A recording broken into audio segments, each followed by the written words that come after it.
முன்னாடி எல்லாம் எங்க வீட்டுல 2 கார் இருக்கு, 100 பவுன் இருக்கு அப்படின்னா தான் கெத்தும்பாங்க. ஆனா இன்னைக்கும் எங்க வீட்டுல ஃபுல் கேஸ் சிலிண்டர் இருக்கு அப்படின்னா தான் இன்னைக்கு கெத்து.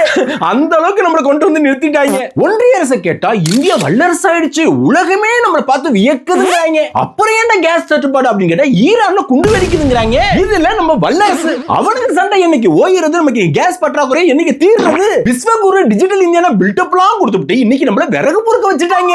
சரி, நம்ம விடியல் அரசை கேட்போம்னு சொல்லிட்டு போனா எல்லாம் ஒன்றிய அரசு பண்ற சதி, நாங்க என்ன பண்றது அப்படிங்கிறாங்க. அதுக்கு மேல நம்ம குரல் கொடுத்தோம்னா நாங்க தான் 5000 ரூபாய் கொடுத்தோம்ல அப்புறம் என்ன அப்படிங்கிறாங்க. சரியா போச்சு, திராவிட மாடல் சொல்லிட்டு என்ன திருவோடு மாடலுக்கு மாத்தி போட்டீங்க. இதுல புது ரூல்ஸ் வேற. ஒரு சிலிண்டர் வாங்கிட்டு அடுத்த 25 நாள் கழிச்சு தான் அடுத்த சிலிண்டர் புக் பண்ண முடியுமா? ஒரு மாசத்துல 30 நாள், மீதி இருக்கிற 5 நாளைக்கு என்ன காத்தியா உறிஞ்சு குடிக்கிறது? சரி, ஹோட்டல் ஏஜம் போய் திங்கலான்னு பார்த்தா கமர்ஷியல் சிலிண்டர் கட்டு, ஹோட்டலுக்கு லாக்டவுன், அங்கிட்டும் இங்கிட்டும் மாத்தி மாத்தி குறை சொல்லி லாஸ்டா நம்ம வயித்துல அடிக்கிறதா இவங்க 2 பேரும் ஆட்சியோட ஸ்டைலுமே. சரி, உங்க வீட்டுல அடுப்பு இதா இல்ல அரசாங்கம் சொல்ற கதையை கேட்டு காதுல புகை வருதா? கமெண்ட்ல சொல்லுங்க.